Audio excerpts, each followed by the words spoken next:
Hello नमस्कार दोस्तों, कैसे हैं आप लोग। आशा करते हैं आप लोग अच्छे होंगे। आज हम बात करने वाले हैं बिहार मद्य निषेध के बारे में।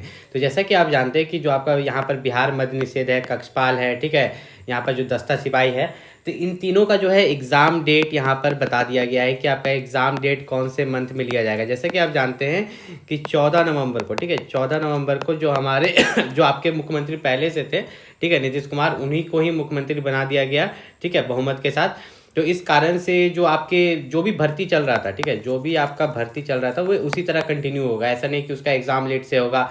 तो जैसा कि आप जानते हैं कि इसका फॉर्म अप्लाई का जो लास्ट डेट है कुछ रखा गया था, फिर एक्सटेंड किया गया था, तो उससे हमें कोई मतलब नहीं। इसका जो एग्ज़ाम है, ठीक है, इसकी बहुत ज़रूरत है। आपका जो मद्य निषेध सिपाही है, कक्षपाल है, दस्ता सिपाही है, तो इन सभी की इतनी ज़रूरत है कि इनका जो एग्ज़ाम है ये जनवरी मंथ में ले लिया जाएगा। कब ले लिया जाएगा? जनवरी 2026 में। अब जनवरी 2026 में कब लिया जाएगा? और साथ ही साथ दो नया नोटिस और निकला है जो कि इस वीडियो में हम आपको बताने वाले हैं, तो इस वीडियो को पूरा देखिएगा। लेकिन उससे पहले हम ये बता दें कि अगर आप बिहार मद्य निषेध सिपाही की तैयारी कर रहे हैं, ठीक है, किसी भी पोस्ट के लिए, तो बिहार मद्य निषेध सिपाही के लिए सबसे बेस्ट बुक आपके लिए आ गया है चक्षु पब्लिकेशन की तरफ से, ठीक है। ये जो चक्षु पब्लिकेशन की तरफ से है, बिहार मद्य निषेध सिपाही का बेस्ट बुक आया है, जो कि 2026 का लेटेस्ट पैटर्न का है, जिसमें आपके 20 प्रैक्टिस सेट है, 2000 से ज़्यादा ऑब्जेक्टिव क्वेश्चन है यहाँ पर।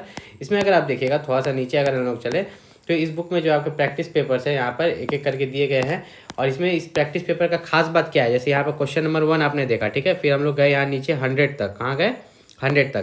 तो यहाँ पर तो आपने आंसर्स देख लिया। तो ये तो सभी बुक में दिए रहते हैं कि चलो यहाँ पर क्वेश्चन है और आंसर है, लेकिन ये जो चक्षु पब्लिकेशन का बुक है बिहार मद्य निषेध का, इसमें देखिए क्वेश्चन आंसर के साथ क्या है, नीचे में डिटेल आंसर दिया गया है, ठीक है, डिटेल आंसर दिया गया है। पूरा सिलेबस को ये बुक कवर करता है।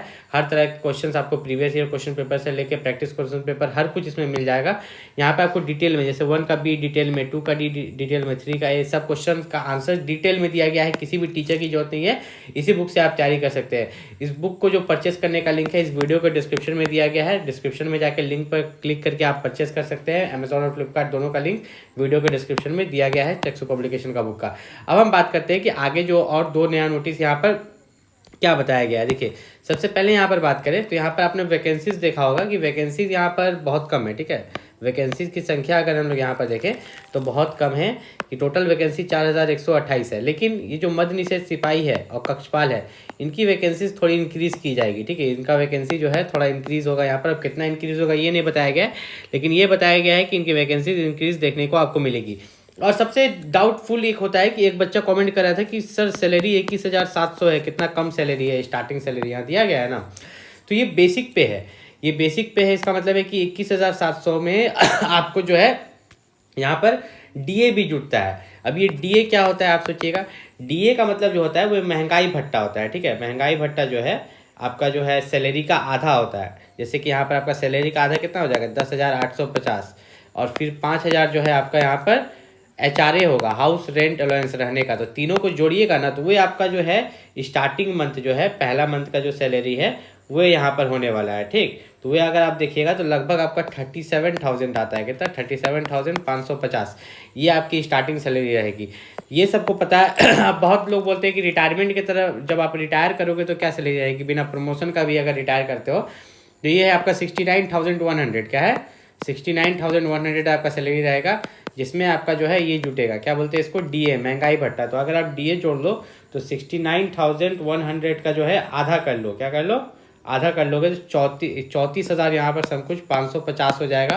और फिर एच आर ए उस समय से आप जोड़ लो कि कम से कम 8,000, ठीक है, मिनिमम ही सब कुछ जोड़े। और बहुत सारा अलाउंस मिलता है जो कि हम यहाँ पर आपका जोड़े ही नहीं है, आपको और बहुत सारे एक्स्ट्रा अलाउंस मिलते हैं जो मैंने यहाँ पर जोड़ा ही नहीं है।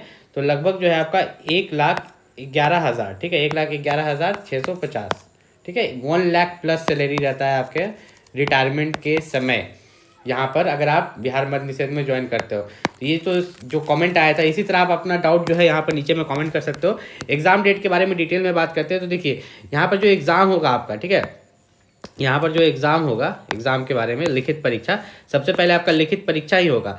लिखित परीक्षा के बाद, ध्यान से समझो, लिखित परीक्षा के बाद आपका जो है फिजिकल होगा। एक मेन चीज़ आपको मैं यहाँ पर बताने आया हूँ, ध्यान से सुनिएगा, कि अगर आपका हाइट जैसे यहाँ 165 मांगा गया या फीमेल में 155 मांगा गया, 1 सेंटीमीटर भी कम है, तो याद रखिएगा हाइट 1 सेंटीमीटर भी कम है तो आपको रिजेक्ट कर दिया जाएगा, ठीक है। वेट में, जो महिला में वेट मांगा जाता है उसमें 1 kg ऊपर नीचे चलता है, लेकिन हाइट में ऊपर नीचे नहीं चल सकता है। उसके बाद यहाँ पर बात करें मेन चीज़ के बारे में, आपको जो रिटन एग्ज़ाम दिया गया है उसके बारे में थोड़ा डिटेल में बात करते हैं, जो कि आपके लिए बहुत ही ज़्यादा जरूरी है। लेकिन उससे पहले आपको बता दें कि बिहार मद्य निषेध सिपाही हो या जेल वार्डर हो, ठीक है, कक्षपाल हो, उन सभी के लिए अगर आप फॉर्म भरे थे, तो अगर आप यहाँ पे SC ST BC EBC category से आते हैं तो आप जाति प्रमाण पत्र जरूर बनवा लीजिएगा। क्या बनवा लीजिएगा? जाति प्रमाण पत्र आपके पास होना चाहिए, ठीक है। यहाँ पर नीचे में अगर चले तो देखिए यहाँ पे इन्होंने लिखा है कि आपका जो एग्जाम होगा उसमें 100 क्वेश्चन होंगे। कितना? 100 क्वेश्चन होगा, 100 मार्क्स का आपका यहाँ पर बिहार मद्य निषेध का एग्जाम होगा। ये जो आपका एग्जाम होगा इसमें आपको 30% लाना है। 30% लाइएगा तो आपको यहाँ पर किसके लिए भेज दिया जाएगा? फिजिकल के लिए। फिजिकल में 5 गुना बच्चों को बुलाया जाएगा। लिखित परीक्षा अंतिम मेगा सूची का आधार नहीं होगा, मतलब कि जो आपका मेरिट लिस्ट बनेगा वो फिजिकल पर बनेगा। किस पर? मेरिट लिस्ट आपका फिजिकल पर बनेगा। तो एग्जाम आपका ले लिया जाएगा आपका जनवरी से फरवरी के बीच में 2026 में आपका एग्जाम ले लिया जाएगा। और उसके बाद जो एग्जाम लेने के बाद जब इसका रिजल्ट निकलेगा तो रिजल्ट निकलने के जस्ट 1 महीना बाद आपका फिजिकल ले लिया जाएगा। तो तैयारी जम के कीजिए। अब फिजिकल की बात करें तो फिजिकल आपको पता है कि दौड़ 50 नंबर का होता है, ठीक, और यहाँ पर जो है गोला फेंक आपका 25 नंबर का और हाई जंप जो है आपका 25 नंबर का, तीनों को जोड़ के 100 मार्क्स। और इसी 100 में से जो आपका कटअप जाएगा, ठीक है, फिजिकल में जो कटअप जाएगा उसी पर जो है आपका सिलेक्शन होने वाला है। कोई भी दिक्कत है आप नीचे कमेंट